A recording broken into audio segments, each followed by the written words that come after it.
High বন্ধুরা, আপনারা সবাই কেমন আছেন? আশা করি ভালোই আছেন।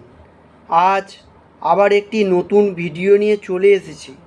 দয়া করে ভিডিওটা শেষ পর্যন্ত দেখবার অনুরোধ রইল। ভালো লাগলে অবশ্যই লাইক, শেয়ার এবং সাবস্ক্রাইব করতে ভুলবেন না। চলুন শুরু করা যাক। মানুষের শরীরে বিভিন্ন রকমের উপাদান দ্বারা তৈরি। শরীরের বিভিন্ন উপাদানগুলি যদি একটুও কম বেশি হয়ে থাকে তাহলে সেক্ষেত্রে প্রবলেম দেখা দিতে পারে। যেমন হিমোগ্লোবিন শরীরে যদি কমে যায় সেক্ষেত্রে বুক ধড়ফড় করতে পারে, শ্বাসকষ্ট হতে পারে, একটু অল্পতেই হাঁপিয়ে যাবেন। তার কারণ হচ্ছে আমাদের শরীরে থাকা হিমোগ্লোবিন অক্সিজেন বহন করে। সেক্ষেত্রে যদি হিমোগ্লোবিন কম হয় তাহলে শরীরে পর্যাপ্ত পরিমাণে অক্সিজেন পৌঁছায় না।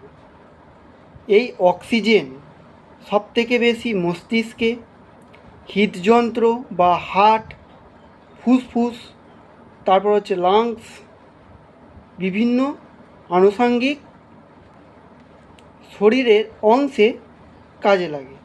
সেক্ষেত্রে যদি হিমোগ্লোবিনই কম থাকে সেক্ষেত্রে এর ঘাটতি দেখা দিতে পারে। সবার আগে শ্বাসকষ্ট হওয়া, এর মানে হার্টে অক্সিজেন কম যাওয়া। তাই অবশ্যই মানুষের শরীরে স্বাভাবিক হিমোগ্লোবিন থাকতে হবে, নচেত যদি কমে যায় সেক্ষেত্রে বুক ধড়ফড় করা, হাঁপানি এবং শ্বাসকষ্ট হতে পারে। আমাদের শরীরে হিমোগ্লোবিন থাকার নিয়ম হচ্ছে 14 থেকে 15, এটা হচ্ছে স্বাভাবিক।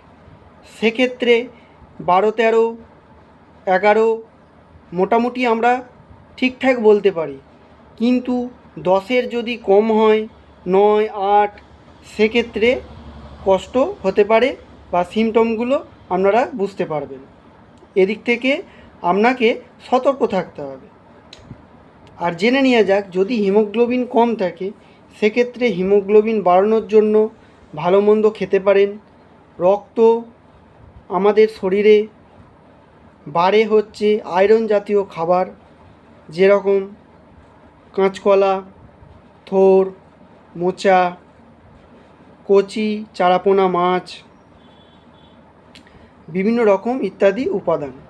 সেই খাবারগুলি থেকে আপনারা সচরাচর আমরা হিমোগ্লোবিন পেয়ে থাকি। তাছাড়া ওষুধ খেলে, মেডিসিন আছে, সেইগুলো থেকেও হিমোগ্লোবিন আমাদের শরীরে হয়। আর যদি একদমই কম হয়ে যায়, অর্থাৎ 6-এর নিচে নেমে যায় বা 6-7 মধ্যে থাকে, সেক্ষেত্রে আপনাকে নার্সিংহোম বা হসপিটালে ভর্তি হয়ে আপনাকে ব্লাড দিতে হবে, নচেত সেই হিমোগ্লোবিন তোলা খুব কষ্টদায়ক। তারপরে গুরুত্বপূর্ণ পার্ট হচ্ছে ক্রিয়েটিনিন বা কিডনি। মানব শরীরে কিডনি থাকে 2টি। সেক্ষেত্রে কিডনির কাজ কী?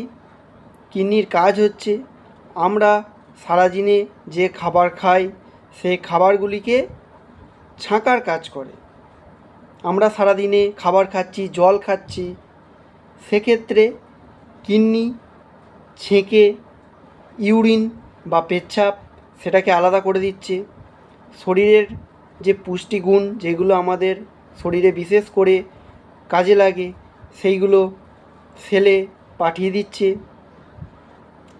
আর বর্জ্য পদার্থ হিসেবে সেটা পটি হয়ে বেরিয়ে যাচ্ছে। এই গুরুত্বপূর্ণ কাজটি করে থাকে হচ্ছে ক্রিয়েটিনিন বা কিডনি। এবার সেক্ষেত্রে যদি ক্রিয়েটিনিন লেভেল হাই হয়ে যায় সেক্ষেত্রে বিভিন্ন রকমের সমস্যা হতে পারে।